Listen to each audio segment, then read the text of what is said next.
Good morning students. आज हम लोग नेक्स्ट टॉपिक डिस्कस करते हैं orbital speed of a satellite. Orbital speed of a satellite ये बड़ा इंटरेस्टिंग टॉपिक है। इसको समझने से पहले आपको सिर्फ एक बहुत इंटरेस्टिंग टॉपिक ये समझना है, लॉन्चिंग ऑफ अ सैटेलाइट। हम एक सैटेलाइट को कैसे लॉन्च करें। अब जरा इस पर ध्यान दो कि सैटेलाइट का लॉन्च करना और सैटेलाइट की वर्किंग कैसे होती है।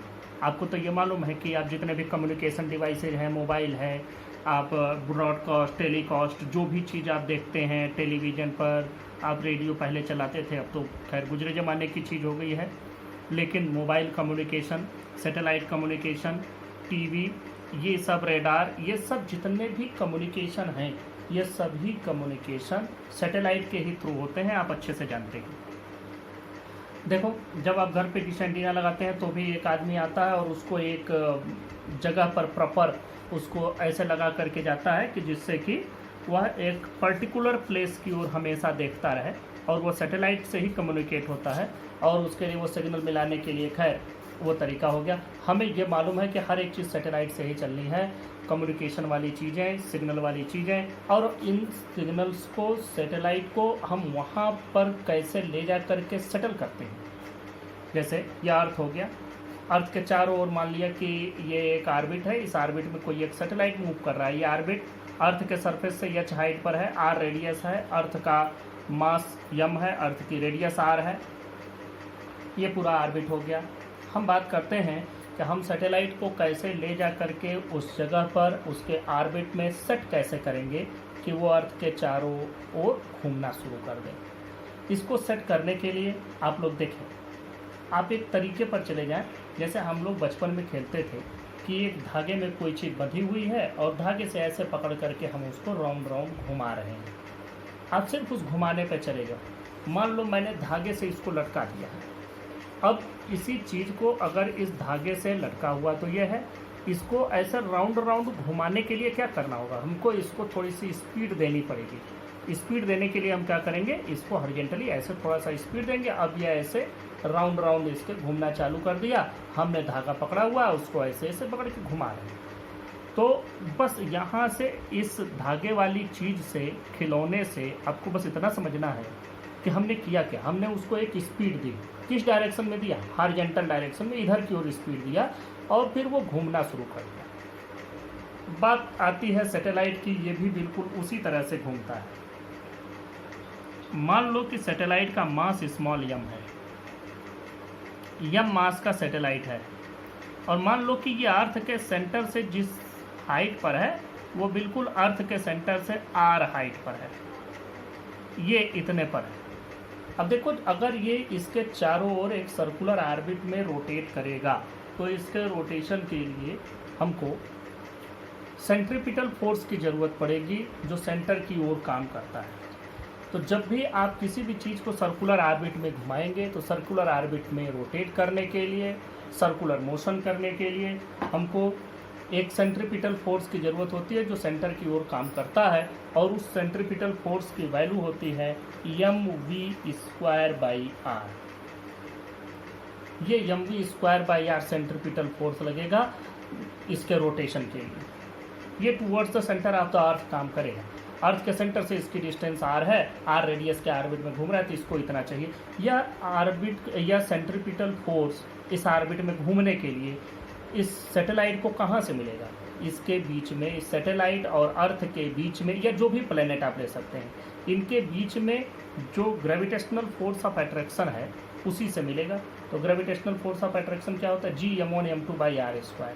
तो m1 की जगह कैपिटल M, m2 की जगह small m divided by r²। इसी से इसको यह फोर्स मिलेगा। यहाँ r से r आपका एक कैंसिल हो जाएगा, इस m से एक m भी कैंसिल हो जाएगा। तो देखो v की वैल्यू क्या हो, v² बचा, देखो Gm डिवाइडेड बाई r, और v बच गया √Gm/r।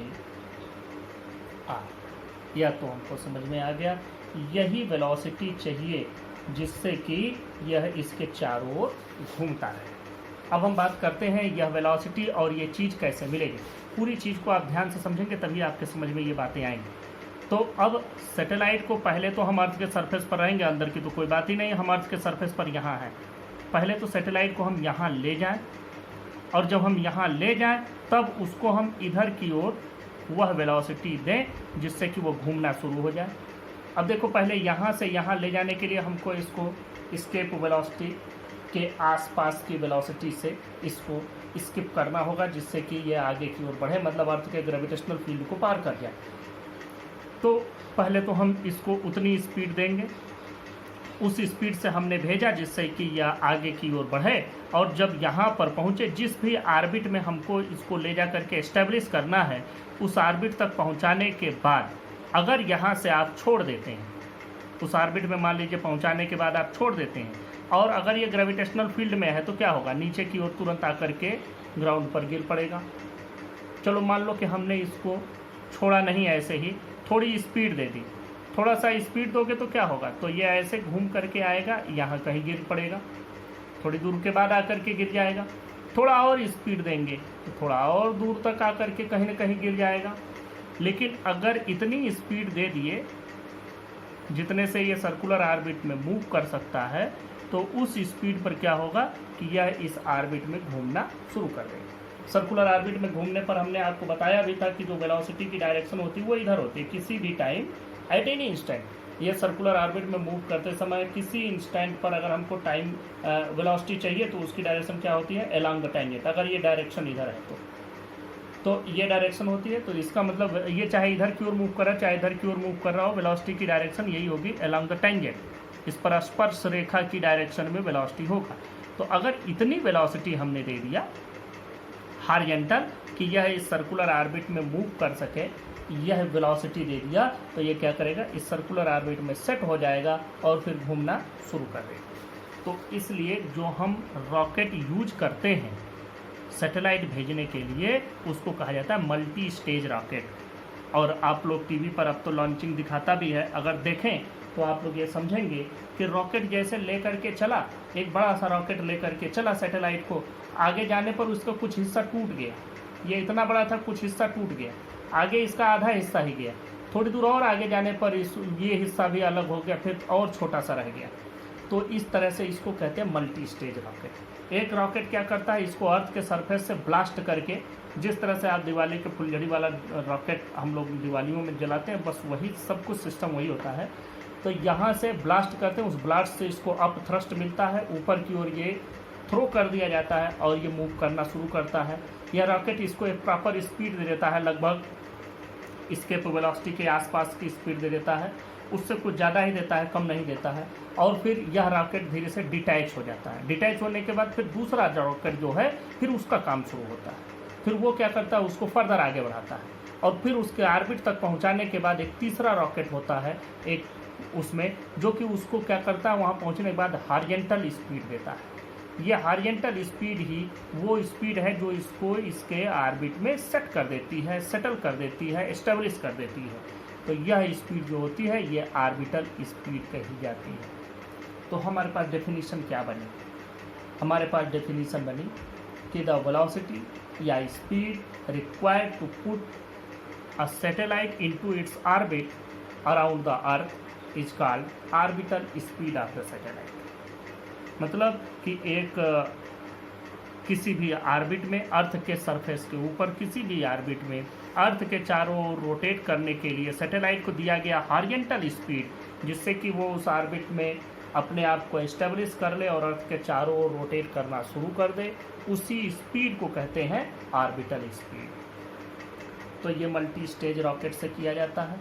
सेम यही टेक्नोलॉजी हर जगह यूज की जाती है।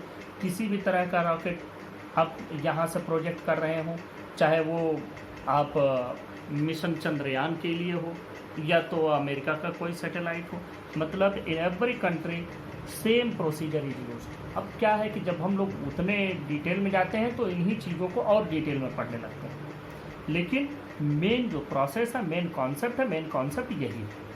तो यह आपको समझ में आ गया कि ऑर्बिटल स्पीड होती क्या है। अब इसी को हम अच्छे से ये फिगर बना करके आपको डिफाइन करके लिख देते हैं। इसको नोट करने से पहले एक फाइनल बात और मैं आपको समझा दूं कि अगर मान लो जो हम स्पीड इसको दे रहे हैं हॉरिजॉन्टल स्पीड, जिससे कि ये सर्कुलर पाथ पर रोटेट होना शुरू हो, अगर वह स्पीड इसके बराबर है तो यह बिल्कुल अर्थ के अराउंड, अर्थ के चारों ओर एक सर्कुलर पाथ पर रोटेट करना शुरू कर देता है। लेकिन अगर कहीं यह स्पीड इससे लेस है, मतलब इस स्पीड से अगर हमारी स्पीड कम है, तो ये क्या करेगा, तो ये एक पैराबोलिक पाथ को फॉलो करेगा। तो ये एक पैराबोलिक पाथ को फॉलो करेगा और अल्टीमेटली आकर के जैसे ये इस तरह से ऐसे चलेगा और अल्टीमेटली घूमते हुए आकर के अर्थ पर ही गिर जाएगा। It will fall down on earth surface. ये तो हो गया। अगर कहीं v की वैल्यू जो आपने दिया अगर ये इससे ज़्यादा हो गया, g/r ये इससे ज़्यादा हो गया, तो ये क्या करेगा, तो ये इलिप्टिकल ऑर्बिट में मूव करने लगेगा। तो ये इलिप्टिकल पाथ पर चला जाएगा। इलिप्टिकल पाथ पर जाने का क्या मतलब, उसको भी मैं आपको समझा दूँ। What is the elliptical path. Elliptical path का मतलब कि ये अर्थ है और हमने जब इसको स्पीड दिया तो ये इस तरह के पाथ पर मूव करने लगा। अर्थ यहाँ है और ये सैटेलाइट इस तरह के पाथ पर रोटेट करने लगा। अब जब इस तरह के पाथ पर रोटेट करेगा तो जब ये इस जगह पर पहुँचेगा तो बहुत फास्ट मूवमेंट होगी, बहुत स्पीड इसकी बढ़ जाएगी।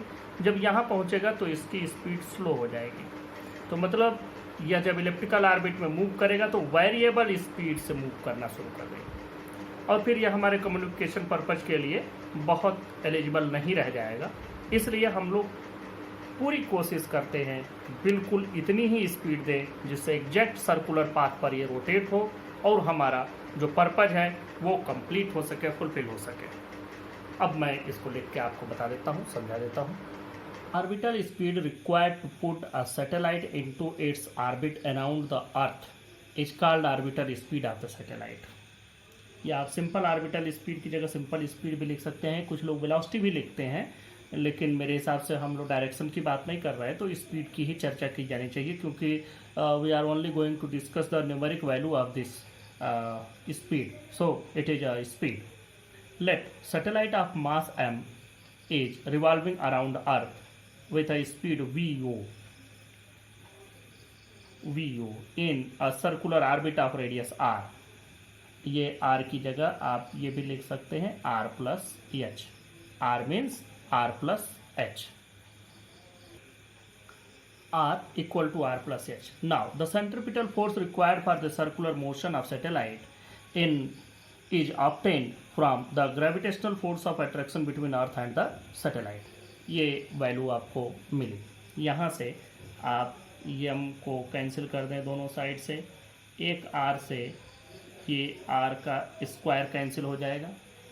ये यहाँ पर स्क्वायर था पहले, मैंने गलती से नहीं लिखा था, तो आप एक r से इसके स्क्वायर को आप कैंसिल करेंगे।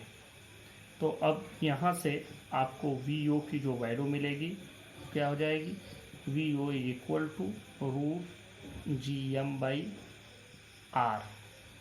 It can also be written as √GM/r plus h। This is the value of orbital speed of a satellite revolving around Earth in the radius r।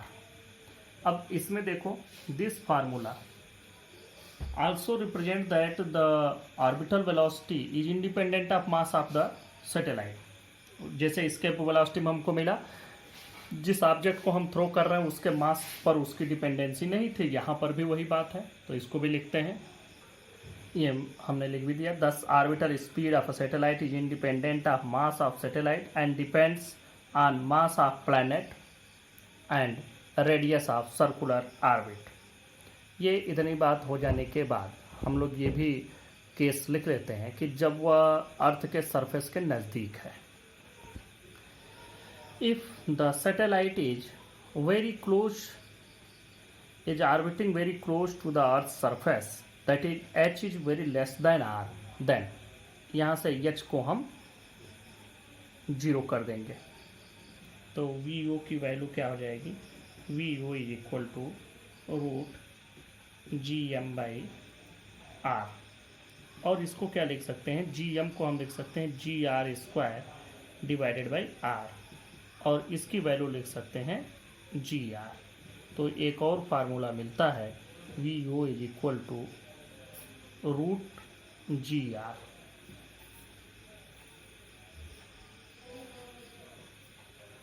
अब यहीं से इसको अर्थ के लिए भी कैलकुलेट कर लेते हैं।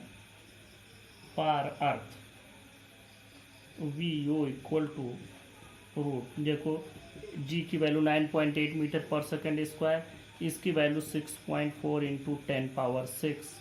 जब हम ये पूरी वैल्यू रखते हैं तो हमको जो वैल्यू मिल रही है वो मिलती है 7.92 into 10 power 3 metre per second, and can also be written as 7.92 kilometre per second.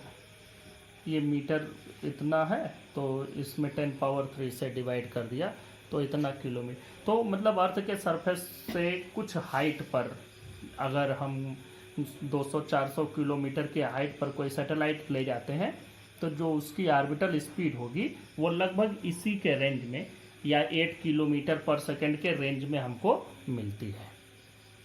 यहाँ से हम एक चीज़ और भी डिफाइन कर सकते हैं, रिलेशन बिटवीन, देखो ये रूट जी आर है, अभी हमने एस्केप वेलोसिटी कैलकुलेट की थी तो रूट 2 जी आर मिला था, तो हम इन दोनों के बीच में एक रिलेशन भी बना सकते हैं। Relation between escape velocity and orbital velocity, we know that our escape velocity V E equal to root 2 ji R and orbital velocity V O is equal to root G R. अब आपको इसमें कुछ करना नहीं, खाली आप divide कर दें V E by V O equal to, देखें दोनों अंडर रूट में है तो एक ही रूट में लिख देते हैं 2 जी R divided by g R is equal to root 2। तो यहाँ से आपको क्या मिलता है कि v e is equal to v o root 2। तो किसी भी प्लैनेट के लिए अगर आपको एस्केप वेलोसिटी पता है तो उसकी ऑर्बिटल वेलोसिटी पता कर सकते हैं, और ऑर्बिटल वेलोसिटी मालूम है उसके सरफेस के बहुत नज़दीक, तो आप उसकी एस्केप वेलोसिटी भी पता कर सकते हैं। तो इस तरह से ये दोनों के बीच में एक रिलेशन भी बन सकता है। नेक्स्ट टॉपिक पर बात करते हैं, period of revolution of a satellite. इसकी वैल्यू क्या होती है, ये डेफिनेशन भी आप जानते हैं, time taken to complete 1 revolution around the given planet. और जो टाइम की वैल्यू आती है, टाइम होता है हमारा डिस्टेंस बाय स्पीड। तो टाइम यहाँ पर डिस्टेंस का मतलब कि जो भी सरकमफेरेंस बनेगा, तो सरकमफेरेंस हम लिख सकते हैं सरकमफेरेंस डिवाइडेड बाय स्पीड, कौन सी, वही ऑर्बिटल स्पीड, ऑर्बिटल स्पीड। और ये सरकमफेरेंस आपका 2 पाई आर हो जाएगा divided by orbital speed V O. अब देखो वी ओ की वैल्यू अभी हमने कैलकुलेट किया, मैं यहाँ पर लिख दे रहा हूँ, अभी अभी हम लोगों ने निकाला कि इसकी value G M by R होता है। तो ये वैल्यू हम यहाँ रख देते हैं 2 pi R divided by root g M by R. अब यहाँ से टाइम की वैल्यू देखें 2 पाई आर, ऐसे ही रहने दो, इसको हम लिख सकते हैं root R divided by ji M. इस आर को भी इसके अंदर अगर हम कर देते हैं तो एक टाइम पीरियड का फार्मूला स्टैंडर्ड फॉर्म में बन जाता है। तो 2 पाई, इसको हम अंडर रूट में अगर ले जाएंगे तो आर स्क्वायर लिख सकते हैं रूट के अंदर, और इंटू आर तो पहले से है ही, तो इसको भी अंदर कर दिया डिवाइडेड बाई जी एम। तो यहाँ से ये वैल्यू मिली, और इसी को आप लोग ऐसे लिख सकते हैं 2 pi root R cube divided by ji M. This is the formula for time period of a satellite around a planet. Earth के लिए भी इसकी वैल्यू अभी हम लोग कैलकुलेट कर लेते हैं। सैटेलाइट के टाइम पीरियड का ये फार्मूला हमको जो मिला, इस फार्मूले में स्मॉल आर की वैल्यू हमने रखी है। आपको मालूम है स्मॉल आर का मतलब कि अर्थ का रेडियस और उसमें हाइट को ऐड करके, तो it can also be written as R T is equal to 2 pi under root, अब हम इसको ऐसे लिख सकते हैं R plus C H whole cube divided by ji M, ऐसे भी लिखा जा सकता है। तो एक फार्मूला है आपका, यहाँ से ये भी बन गया। अब देखो इस फार्मूले में भी अगर हम चाहें तो मास को लिख सकते हैं वॉल्यूम इनटू डेंसिटी। तो अगर हम मास को वॉल्यूम इनटू डेंसिटी लिखते हैं तो हम इसको कैसे एक और फॉर्मेट में बना सकते हैं in the terms of density. देखो T इज इक्वल टू, आप 2 पाई ऐसे रहने दें, under root R plus C H whole cube भी ऐसे रहने दें, जी भी ऐसे रहने दें। एम की जगह हम क्या लिखेंगे, वॉल्यूम इनटू डेंसिटी। और अगर अर्थ को एक परफेक्ट स्फीयर मान रहे हैं, हम फार्मूला डेरिवेशन के लिए अपने कन्वीनियंस के लिए मान लेते हैं कि इसको earth as a perfect sphere, तो इसका वॉल्यूम हो जाएगा 4/3 पाई आर क्यूब, ये इसके वॉल्यूम हो गई। और अर्थ की आप डेंसिटी मान लें रो। तो यहाँ से देखो ये 3 ऊपर हो जाएगा, तो देखो 2 पाई अंडर रूट 3 ऊपर ले जाए 3 R plus H whole cube divided by 4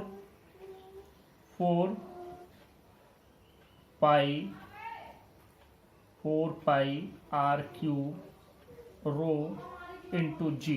ये इतनी चीजें आपको मिलती हैं।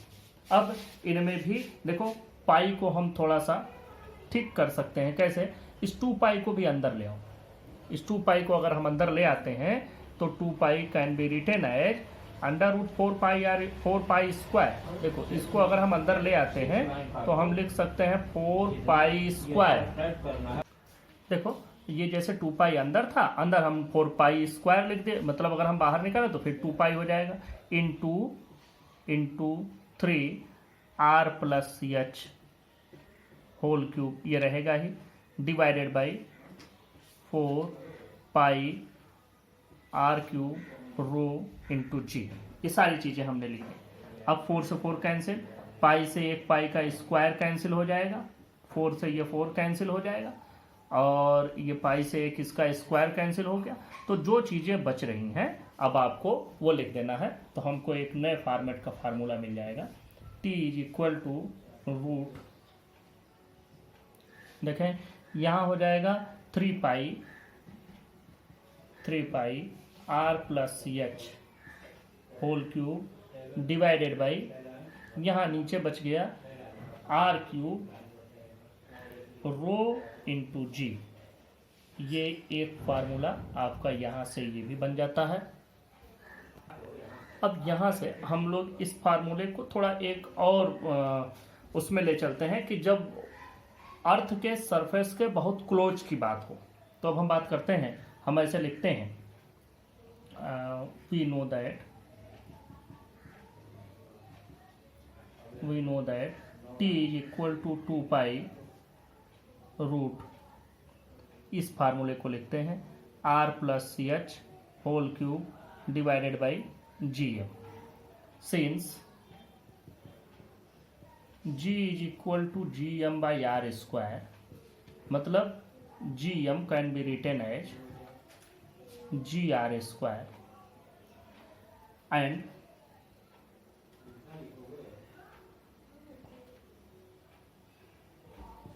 if satellite is very close to the earth's surface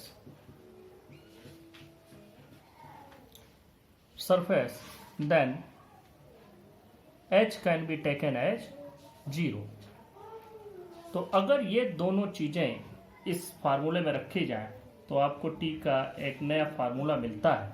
देखो t is equal to 2 pi root, अब देखो यहाँ से तो ये वैल्यू h 0 हो गया, तो सिर्फ आपका बचा r क्यूब डिवाइडेड बाई नीचे आपने लिख दिया gm की जगह जी आर स्क्वायर, ये कैंसिल हो जाएगा।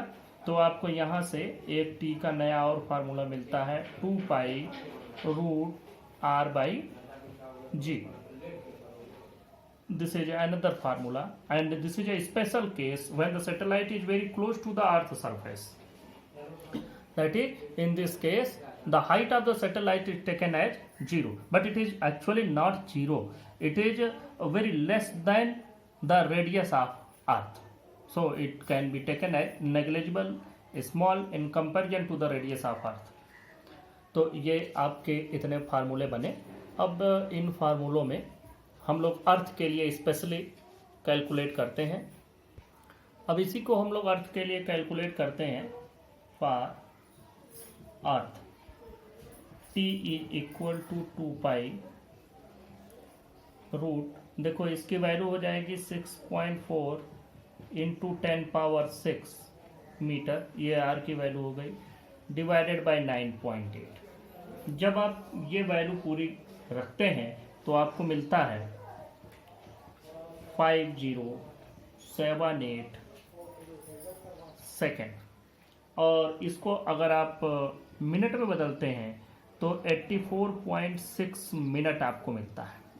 मतलब कि अगर हम किसी सैटेलाइट को अर्थ के सरफेस के बहुत नज़दीक रखते हैं तो वो अर्थ का पूरा एक चक्कर लगाने में 84.6 मिनट का टाइम लेगा। ये हम लोग यहाँ से कैलकुलेट कर सकते हैं। इसी में अगर आप यह चीज़ इक्वल टू 0 आप इसमें रखते हैं तो इससे भी आपको एक नया फार्मूला मिल सकता है, और उसको भी बना ही लेते हैं, क्यों टालना। देखें,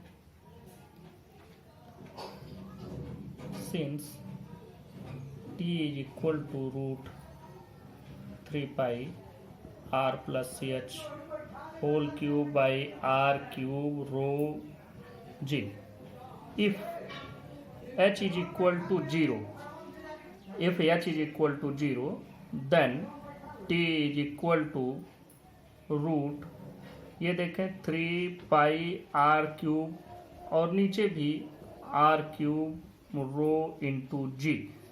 तो अब यहाँ से r क्यूब से r क्यूब आपका कैंसिल हो जाएगा, और वैल्यू आपको जो t की मिलेगी वो t का फार्मूला देखें, t is equal to root, ऊपर बचेगा आपका 3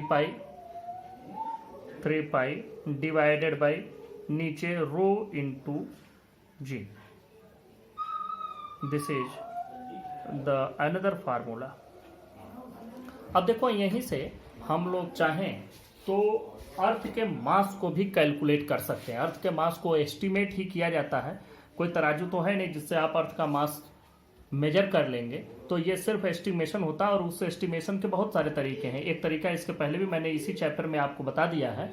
एक तरीका एक हम लोग ऐसे भी करते हैं कि मान लो एक सैटेलाइट को छोड़ा और उसको एच की हाइट पर ले जा करके हमने सेटल किया, और उस सेटल करने के बाद उसका हमने टाइम पीरियड कैलकुलेट कर लिया कि ये कितने देर में पूरा एक कंप्लीट राउंड कवर कर रहा है, पूरा एक राउंड कंप्लीट कर रहा है, तो वो हो गया टी। तो वहाँ से अर्थ के मास को भी कैलकुलेट किया जा सकता है।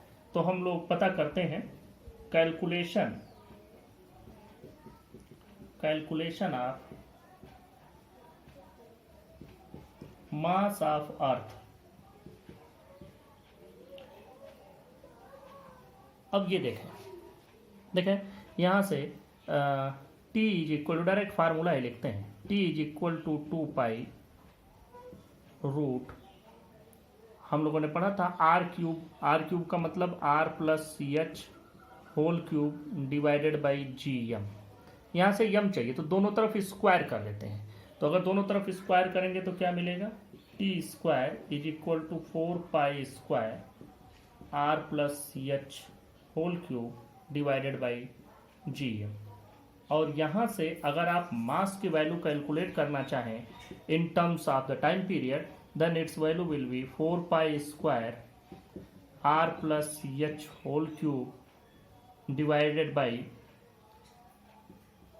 T square g. बस यहाँ से यम को इधर कर दिया, टी स्क्वायर को यहाँ कर दिया।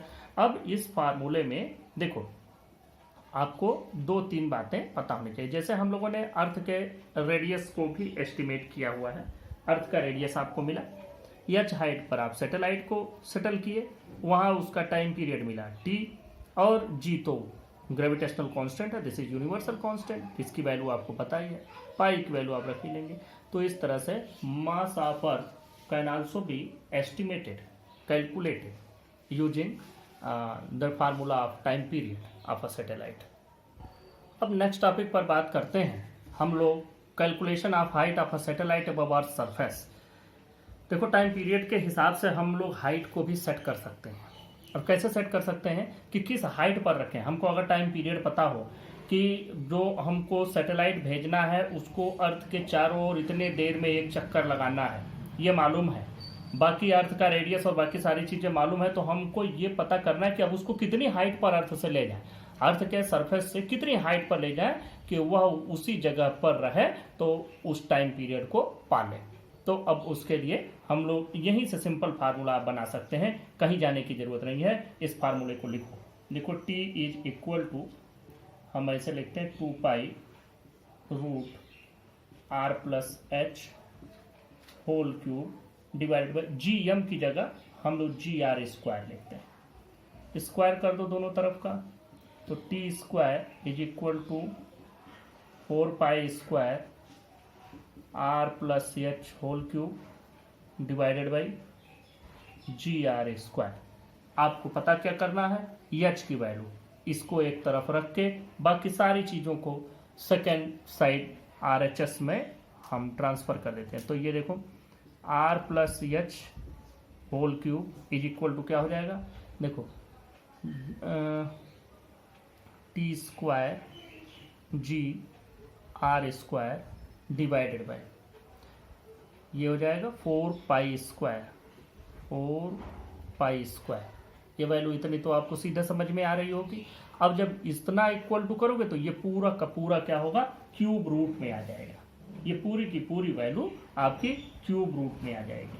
तो अब हम लोग इसको भी करते हैं, R plus h is equal to, देखो T square GR square divided by 4 pi square, और ये पूरे पर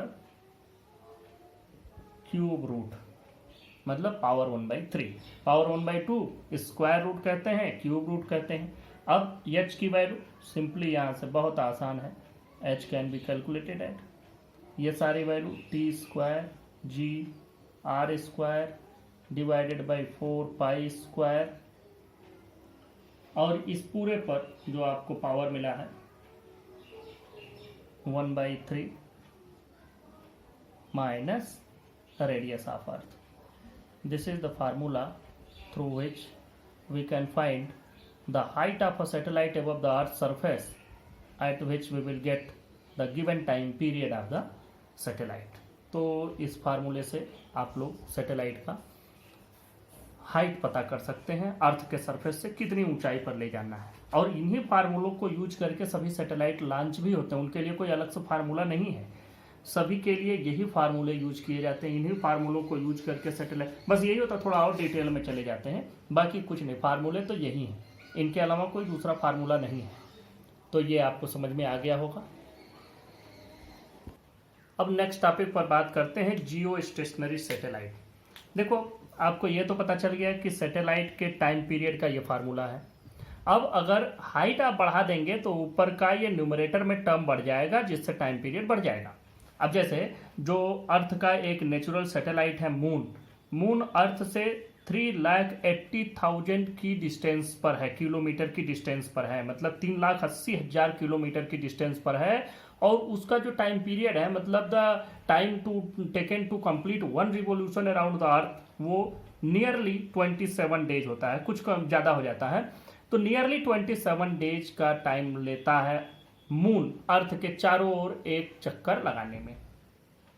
तो इस तरह से इस हाइट को घटा बढ़ा करके टाइम पीरियड को घटाया बढ़ाया जा सकता है। अब हम देखते हैं हमारी रिक्वायरमेंट कैसी है। अब जैसे आप लोग आजकल देखते होंगे कि आपके घर पर जो भी आप उसको कह सकते हैं कि सैटेलाइट कम्युनिकेशन घरों में भी है थोड़ा मोड़ा। जैसे आपके घरों के छत पर एक डिश एंटेना आप लगाए रहते हैं, उस एंटेना से आप सिग्नल को रिसीव करके अपने टीवी तक ले आते हैं, जिससे आप लोग टीवी देखते हैं।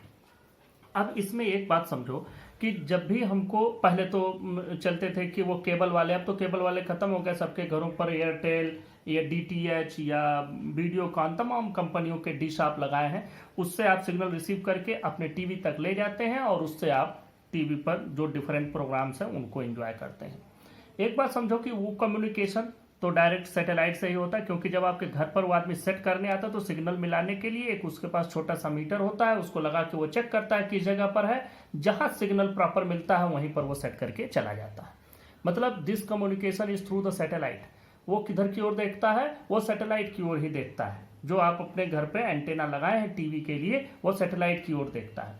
अब एक चीज सोचो, जो सैटेलाइट ऊपर लगा हुआ है अर्थ, तो ऐसे है, ये मान लीजिए हमने सैटेलाइट यहां रख दिया, अब अर्थ रोटेट हुई, आपका घर यहां है, जब आपने एंटीना लगाया तो ये सैटेलाइट की ओर देख रहा था। थोड़ी देर के बाद यह अर्थ रोटेट होगी अपने एक्सिस पर, और जब एक्सिस पर रोटेट होगी तो पता चलेगा कि आप अब उस जगह से तो दूर हो गए। तो इसका मतलब कि जब भी हम अपने घर के ऊपर अगर एंटेना लगा रहे हैं तो उसके लिए जरूरी है कि वो हमेशा उस सैटेलाइट की ओर इंडिकेटेड हो, वो सैटेलाइट से ही कम्युनिकेट हो। तो इसके लिए हम लोगों को क्या करना होगा? हम लोगों को या तो हम एंटेना ऐसा लगाएं कि वो अर्थ के साथ, जैसे 24 आवर में अर्थ एक चक्कर पूरा रोटेट होता है अपने एक्सिस पर, उसी तरह से एंटेना भी रोटेट हो, तभी तो वो सैटेलाइट को कंटिन्यूअसली देख पाएगा। दूसरी बात कि जब आप दूसरी ओर चले जाएंगे, जब अर्थ रोटेट होकर के आप इधर से इधर आ जाएंगे और सैटेलाइट तो अपनी जगह पर है, तो फिर कैसे उसको वो वहां से सिग्नल रिसीव कर पाए? इसलिए हम लोग जो सैटेलाइट यूज करते हैं वो सैटेलाइट को इतनी स्पीड देते हैं कि सैटेलाइट भी अर्थ के चारों ओर 24 आवर में ही एक चक्कर पूरा कर ले। फिर ध्यान से समझो, हमने सैटेलाइट भेजा अर्थ के चारों ओर रोटेट करने के लिए, और उसको इतनी स्पीड दी, इतने हाइट पर सेट किया कि उसके जो रोटेशन का टाइम पीरियड है वो एग्जैक्ट अर्थ के एक्सियल रोटेशन के टाइम पीरियड मतलब 24 आवर के जस्ट इक्वल हो जाए। तो अब क्या होगा? अब आप एंटेना सेट कर दिए हैं, तो अब यहां पर है, अब जैसे जैसे अर्थ रोटेट होगी अपने एक्सिस पर वैसे वैसे ये भी रोटेट होगा।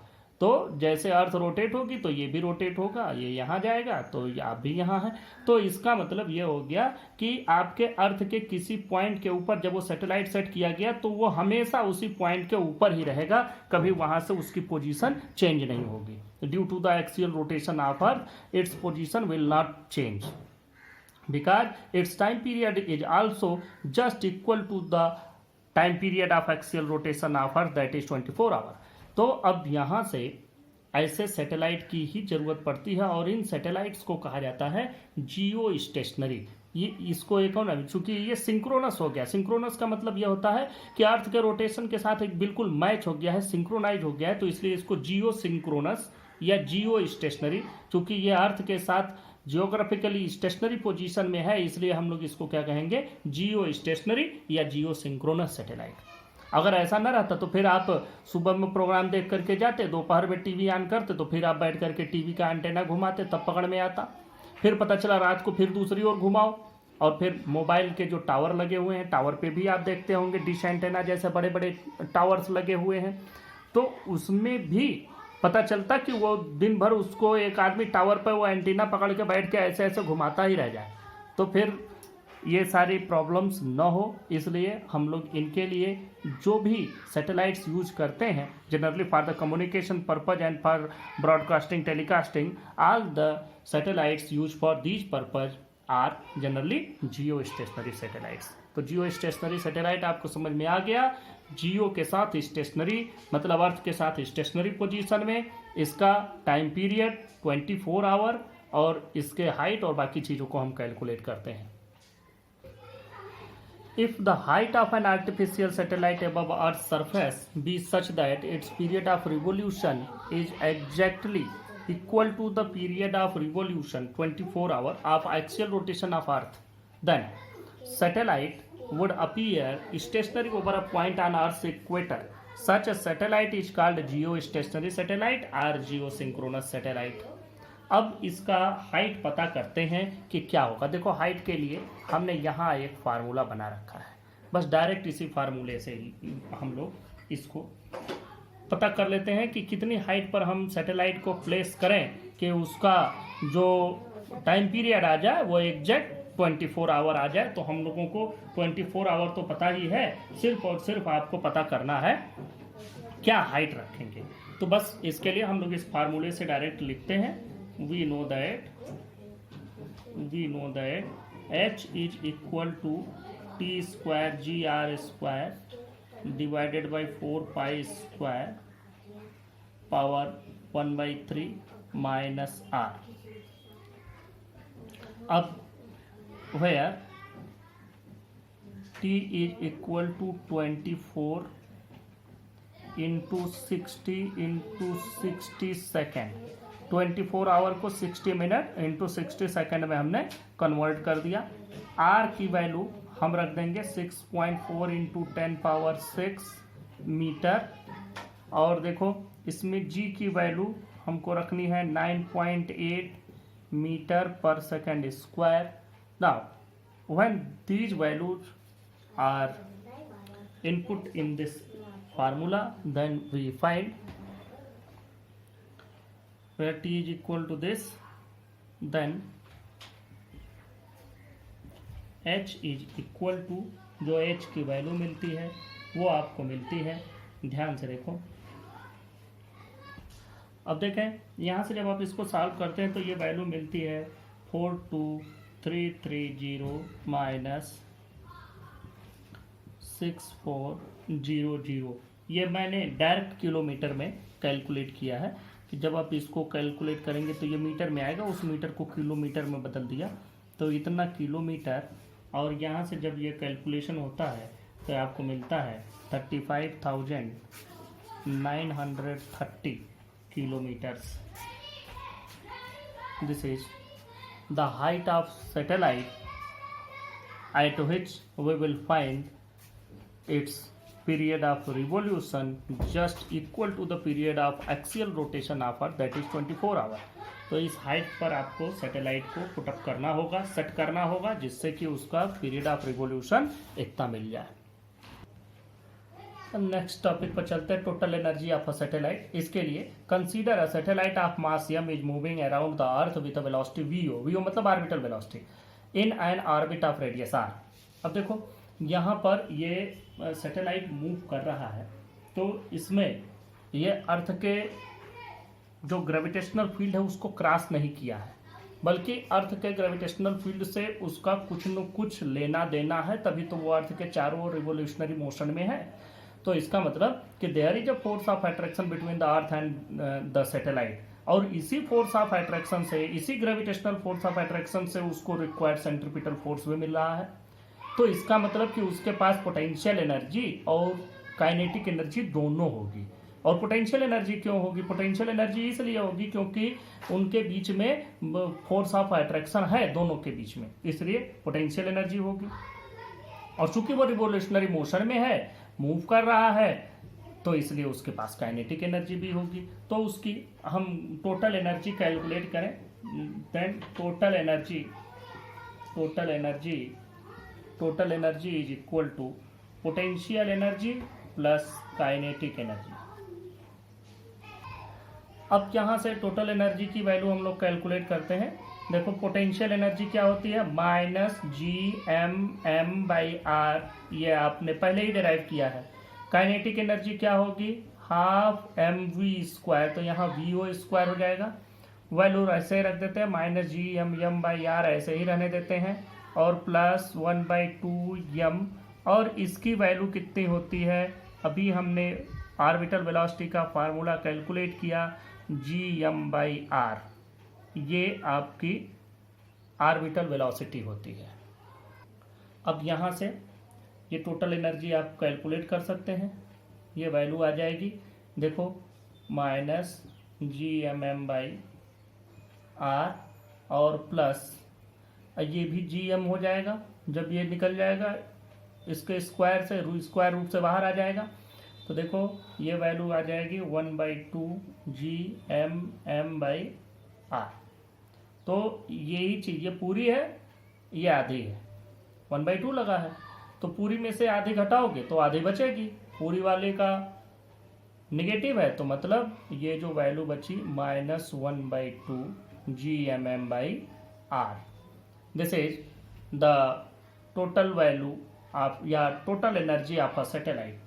तो hence total energy of a satellite can be written as minus GMM by 2r.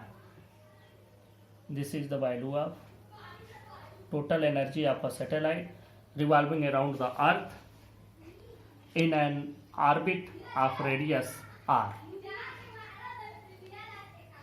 अब यह निगेटिव साइन यह बताता है कि यह सैटेलाइट अर्थ से बाउंड है। जैसे ही आप उसी सैटेलाइट को इतनी एनर्जी दे देंगे तो यह satellite out of the gravitational field of earth चला जाएगा and its energy will become zero. And for making its energy zero we must put it at infinity, that is value of r must be infinite. Negative sign indicates that satellite is bound to the earth at infinity. The potential energy is zero and also kinetic energy is equal to zero. देखो इसमें जो negative होने की बात है, जैसे कभी भी काइनेटिक एनर्जी नेगेटिव नहीं हो सकती, ये तो हमेशा उतनी ही रहेगी। ये जो पोटेंशियल एनर्जी है यही नेगेटिव होती है। अगर अट्रैक्शन है तो, अगर रिपल्सन है तो ये भी पॉजिटिव है। तो हमको क्या करना है, इसको एनर्जी देनी पड़ेगी। अगर एनर्जी देंगे तभी इसकी ये इतनी एनर्जी जीरो होगी। मतलब ये अगर एनर्जी जीरो कर दिए तो अर्थ से उसका बाइंडिंग कंप्लीटली वनिश, मतलब खत्म हो गया। इस चैप्टर का last topic binding energy of a satellite. यही जो एनर्जी हमने कैलकुलेट करके अभी फार्मूलेट किया है, ये फार्मूला जो आया है, यही इतनी एनर्जी अगर उसको दे दी जाए तो वो अर्थ के सरफेस को छोड़ करके बाहर चला जाएगा। यहाँ 2 है, देखो, the energy required for a satellite to leave its orbit around the earth and escape to infinity is called binding energy. The total energy of a satellite equal to minus GMM by 2r, जो अभी calculate किया। In order to escape the satellite an extra energy plus GMM by 2r must be supplied to it so that the total energy becomes zero. तो बस ये आपकी total energy का formula हो गया। और इसी के साथ इस चैप्टर में सारी चीज़ें लगभग समाप्त होती हैं। कुछ जो चीज़ें बच जाएंगे मैं नेक्स्ट लेक्चर में आपको बता दूंगा। Thank you.